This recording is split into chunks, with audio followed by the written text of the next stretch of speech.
Assalamualaikum warahmatullahi wabarakatuh. Pada hari ini, kumpulan saya akan membentangkan kertas kerja daripada kursus Undang-Undang Keluarga Islam di Malaysia yang bertajuk Penyelesaian Kes Perceraian oleh Hakam. Seterusnya, kita pergi kepada pengenalan. Dalam kehidupan seharian, seseorang terpaksa berhubung dengan seorang yang lain. Kadang-kadang dia tidak dapat lari daripada perselisihan atau pertikaian sesama mereka, sama ada perselisihan itu besar atau kecil. Perselisihan ini ada kalanya dapat diselesaikan sesama sendiri dengan aman damai melalui cara campur tangan pihak ketiga sebagai orang tengah, iaitu penimbang tara atau hakam. Jika masa juga tidak dapat menemui jalan penyelesaian, maka perlulah dibawa ke hadapan pengadilan mahkamah dan hakim yang telah dilantik akan membicarakan kes atau pertikaian tersebut.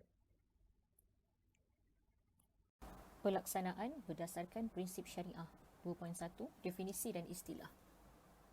Haji Abdul Malik dalam tafsir Al-Azhar mengatakan bahawa hakam dari sudut bahasa bermaksud penyelidik kepada sesuatu masalah di dalam permasalahan sehingga memperoleh kesimpulan dan ianya mempunyai sedikit persamaan dengan hakim atau qadi.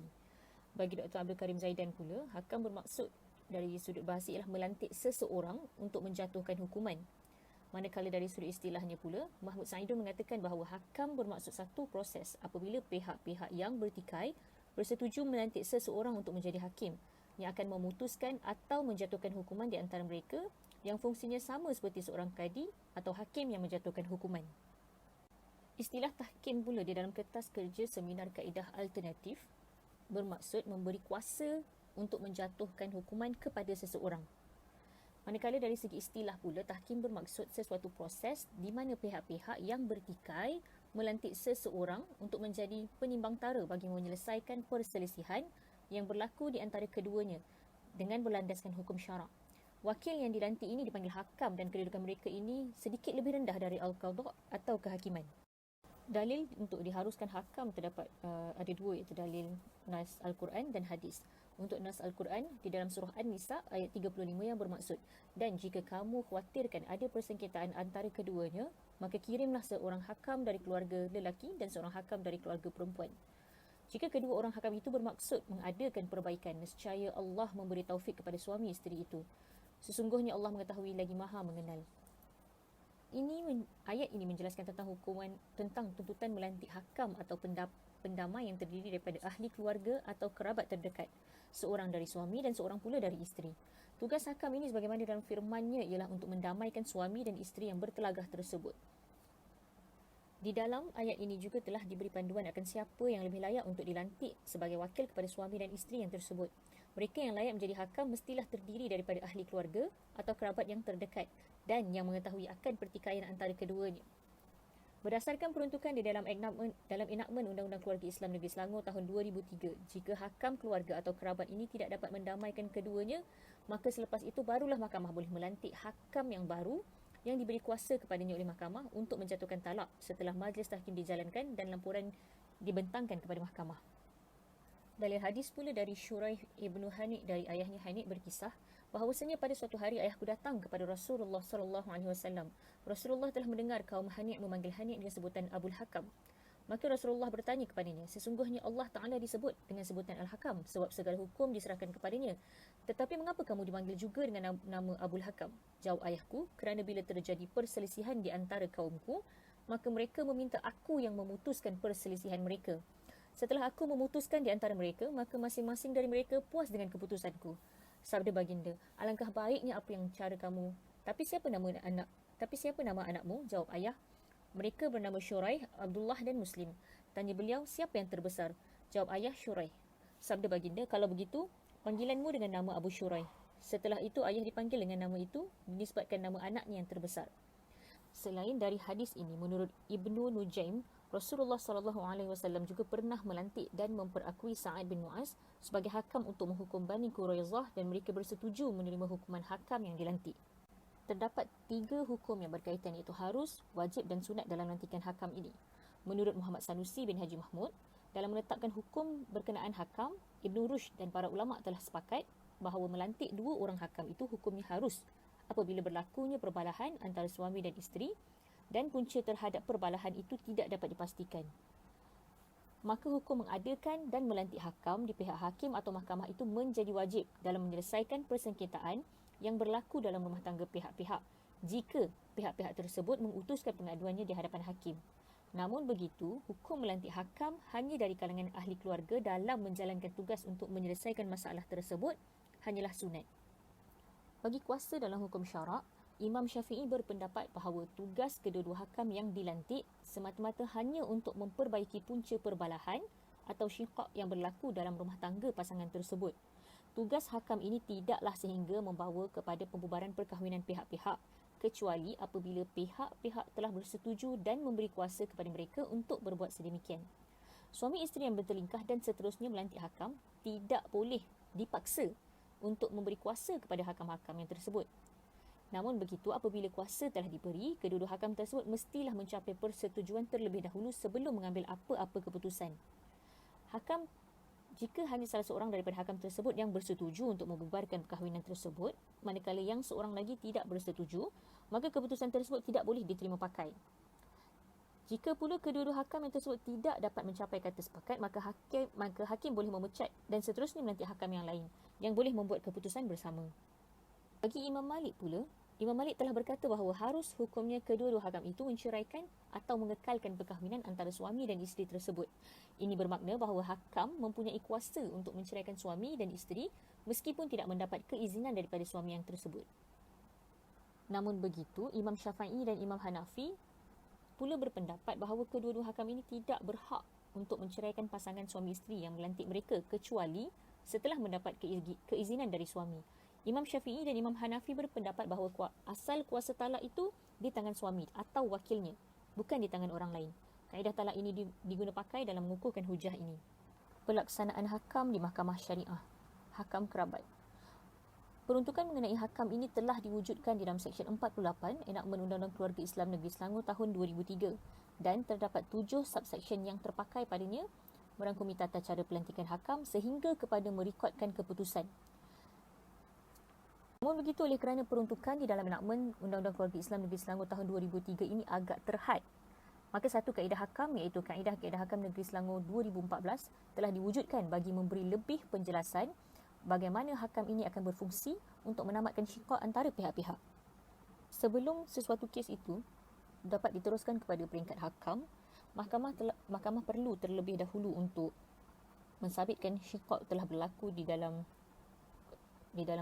dalam hubungan suami isteri tersebut berdasarkan Seksyen 48 Klausa 1 dan Kaedah 3 nombor 3 dan juga nombor 4.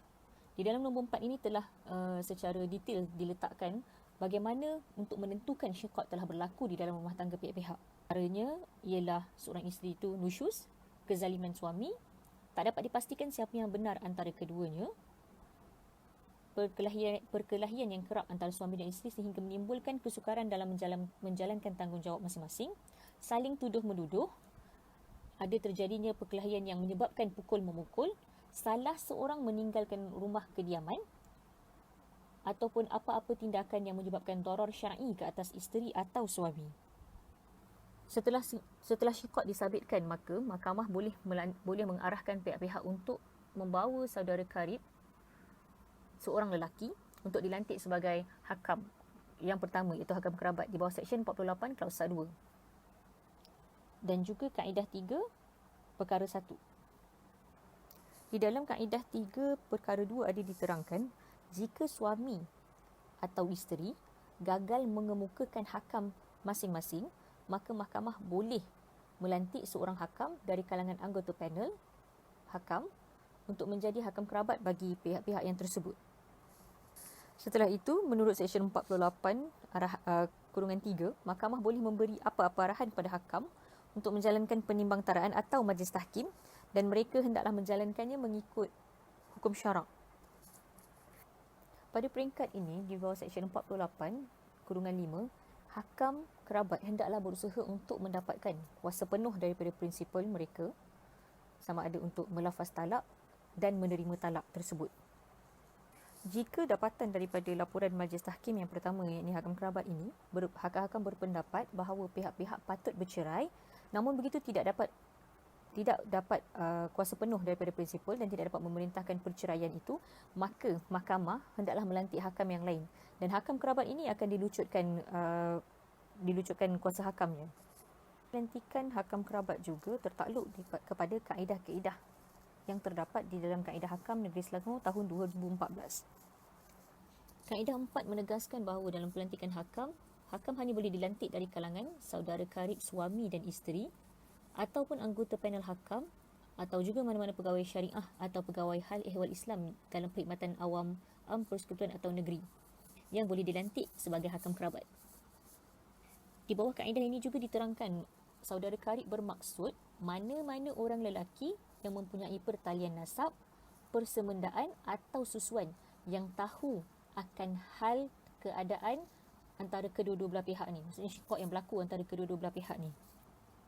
Kaedah 5 menerangkan tentang tata cara pelantikan hakam. Ada dua cara. Yang pertama, jika hakam-hakam yang dilantik adalah memang datang daripada kerabat itu sendiri, maka dilantikannya adalah menggunakan borang satu jadual pertama iaitu wakalah hakam dan dilantik dalam tempoh 14 hari dari tarikh syikok diputuskan oleh mahkamah. Dan jika salah satu pihak tidak dapat menyediakan hakam dari kalangan kerabatnya sendiri, maka seorang hakam panel akan dilantik menjadi hakam yang bertindak sebagai hakam kerabat bagi pihak-pihak yang tersebut. Tetapi lantikannya mestilah menggunakan borang 2 dalam jadual pertama. Di dalam kaedah 8 ada diterangkan sedikit tentang kelayakan seorang hakam. Untuk menjadi hakam mestilah seorang yang beragama Islam, lelaki, berakal, adil dan amanah dan mempunyai pengetahuan asas dalam hal kekeluargaan dan hukum syarak. Kaedah 9 pula menerangkan sedikit tentang fungsi hakam. Hakam hendaklah menamatkan syikok antara suami dan isteri dengan cara sama ada mengislahkan atau memisahkan kedua-duanya, sama ada dengan talak atau khulud. Dalam kaedah 11 pula ada menceritakan tentang tata cara majlis tahkim boleh dijalankan. Majlis tahkim boleh dijalankan bermula selepas pelantikan hakam dibuat. Di dalam peringkat hakam kerabat ini, hakam-hakam hendaklah berusaha untuk mendapatkan kuasa penuh daripada prinsipal dengan menggunakan borang 3 atau borang 4 dalam jadual pertama. Yang dimaksudkan dengan kuasa penuh daripada prinsipal ini ialah bagi hakam suami membenarkan hakamnya untuk melafazkan satu talak atau khulud di hadapan mahkamah. Bagi isteri pula, dia boleh membenarkan hakamnya menerima lafaz khulud di hadapan mahkamah. Kaedah 11 perkara 4 pula peruntukkan bahawa jika hakam berpendapat bahawa pihak-pihak patut bercerai tetapi tidak dapat memerintahkan perceraian kerana hakam tidak mendapat kuasa penuh daripada prinsipal, atau hakam tidak dapat mencapai persetujuan, atau juga mahkamah tidak berpuas hati dengan cara mereka menjalankan majlis tahkim, maka mahkamah boleh memecat atau membatalkan pelantikan mereka dengan menggunakan borang 5 dalam jadual pertama dan seterusnya melantik hakam lain dari kalangan anggota panel hakam untuk ke peringkat hakam panel pula. Selepas selesai majlis tahkim, satu laporan perlu dibentangkan di hadapan mahkamah berdasarkan kaedah 14. Hakam hendaklah menyediakan laporan dengan menggunakan borang 8 dalam jadual pertama di setiap akhir majlis tahkim. Sesuatu tuntutan perceraian akan pergi kepada hakam panel setelah hakam kerabat tidak berjaya untuk mengislahkan atau memisahkan suami dan isteri yang tersebut. Untuk hakam panel masih lagi memakai Seksyen 48 di dalam Enakmen Undang-Undang Keluarga Islam Negeri Selangor. Seksyen 48 Klausa 6. Jika hakam berpendapat bahawa pihak-pihak patut bercerai tetapi tidak dapat kuasa dari prinsipal, maka mahkamah hendaklah melantik hakam lain, iaitu hakam panel, dan hendaklah memberi kuasa penuh untuk melafazkan talak atau khulud di hadapan mahkamah. Yang dikatakan sebagai hakam panel adalah berdasarkan kaedah 6. Majlis boleh atas cadangan jawatan kuasa melantik mana-mana orang sebagai anggota panel hakam dan hendaklah didaftarkan dalam daftar panel hakam. Di peringkat hakam panel ini, fungsi hakam masih sama menggunakan kaedah 9. Hakam hendaklah menamatkan syikok antara suami dan isteri dengan cara sama ada mengislahkan atau memisahkan kedua-duanya dengan talak atau khulud. Hakam-hakam panel ini akan dilantik oleh mahkamah menggunakan borang 6 dan borang 7 seperti mana yang terdapat dalam kaedah-kaedah hakam Negeri Selangor. Borang 6 adalah untuk pelantikan hakam suami oleh hakim dengan kuasa penuh, manakala borang 7 pula adalah untuk pelantikan hakam isteri oleh hakim dengan kuasa penuh. Setelah hakam-hakam ini dilantik, hakam panel seterusnya perlu membuat satu majlis tahkim dan laporan daripada majlis tahkim tersebut perlu dibentangkan di hadapan mahkamah. Di dalam Majlis Tahkim untuk peringkat hakam panel ini menggunakan kaedah 12, penentuan jenis perceraian oleh hakam. Dalam melaksanakan Majlis Tahkim, jika kedua-dua hakam berpuas hati bahawa perdamaian telah gagal dicapai oleh kedua-dua belah pihak, maka hakam-hakam hendaklah menentukan pihak yang menjadi punca kepada syikok tersebut. Jika syikok tersebut berpunca daripada suami atau kedua-dua suami isteri, maka hakam hendaklah mencadangkan perceraian dijalankan secara talak. Atau jika didapati berpunca daripada isteri, kedua-dua hakam hendaklah mencadangkan perceraian secara khuluk dan kadar riwayatnya diputuskan oleh hakam. Atau jika tidak dapat ditentukan puncanya dan tuntutan perceraian dibuat oleh suami, maka kedua-dua hakam hendaklah mencadangkan perceraian secara talak. Tetapi jika tidak dapat ditentukan puncanya dan tuntutan perceraian tersebut dibuat oleh isteri, maka kedua-dua hakam hendaklah mencadangkan perceraian secara khuluk dan kadar riwayatnya juga akan ditentukan oleh hakam. Di dalam kaedah 15 pula, peruntukan adalah tentang sirah, talak dan khuluk. Apa yang penting adalah lafaz talak hakam adalah berstatus talak bain. Kaedah 16 pula memperuntukkan tentang tempoh pelaksanaan Majlis Tahkim. Pelaksanaan Majlis Tahkim hendaklah tidak melebihi 30 hari dari tarikh pelantikan dan perisytiharan hakam dikeluarkan oleh mahkamah. Namun begitu, mahkamah boleh melanjutkan tempoh pelaksanaan Majlis Tahkim jika difikirkan perlu, tetapi tidak boleh melebihi tempoh 60 hari dari tarikh pelanjutan yang diberi. Kaedah 18 pula memperuntukkan tentang keputusan Majlis Tahkim. Apa-apa perceraian yang diputuskan dalam Majlis Tahkim adalah muktamad dan tiada rayuan dibenarkan. Hakam panel dan hakam kerabat adalah tertakluk kepada kaedah 25, iaitu etika hakam. Hakam di kedua-dua peringkat ini hendaklah berusaha bersungguh-sungguh untuk menyelesaikan Majlis Tahkim dan tidak melengah-lengahkan dan mematuhi tata cara juga tempoh perjalanan Majlis Tahkim. Hakam dalam mengendalikan Majlis Tahkim hendaklah tidak mengendalikan Majlis Tahkim apabila dia berada di dalam keadaan tidak tenang, marah, lapar, mengantuk atau tidak sihat. Juga tidak boleh meninggalkan Majlis Tahkim tanpa alasan yang munasabah. Hakam juga dalam mengendalikan Majlis Tahkim mestilah bertindak tegas dan tidak dipengaruhi oleh keadaan atau orang yang hadir di hadapannya. Hakam juga mesti bersifat terbuka, mesra dan sabar semasa mengendalikan Majlis Tahkim. Hakam juga mesti memberikan layanan yang sama rata kepada pihak-pihak. Hakam juga mesti menggalakkan pihak-pihak menyelesaikan pertelingkahan mereka dan mencapai persetujuan secara sukarela. Menjadi seorang hakam tidak boleh bersifat berat sebelah, sentiasa bersikap berkecuali, merahsiakan segala perkara yang didedahkan dalam Majlis Tahkim kecuali apabila diarahkan oleh mahkamah. Hakam juga mestilah menahan diri daripada melakukan apa-apa perbuatan yang boleh membawa kepada fitnah atau wujud syak wasangka akan keupayaan dirinya untuk berlaku adil. Seterusnya, cadangan pemerkasaan hakam di Mahkamah Syariah. Antara cadangan-cadangan pemerkasaannya adalah iaitu prinsip syariah yang berkaitan hakam dan pelaksanaannya harus diperjelaskan dan diperkemaskan, yang di mana para ulama dan pakar dalam bidang kekeluargaan dan prosedur syariah di negara ini harus bersepakat dalam melaksanakan pendefinisian dan pelaksanaan hakam itu sendiri, di mana jawatankuasa yang bertanggungjawab untuk menyemak enakmen syariah negara ini harus membincangkan idea untuk memaskini pelaksanaan hakam di dalam kaedah-kaedah hakam dan enakmen kekeluargaan syariah di seluruh negara. Ini adalah bertujuan bagi mengkaji ruang lingkup untuk memperkemaskan serta memperjelaskan berkaitan hakam serta pelaksanaannya. Dan jika proses ini boleh berlaku, ia memberi indikasi bahawa terdapat persetujuan di kalangan pakar undang-undang kekeluargaan Islam itu sendiri dan prosedur syariah di negara ini untuk memperluaskan maksud hakam di Mahkamah Syariah agar merangkumi pelaksanaan hakam dalam perbincangan kes-kes mal selain daripada perceraian.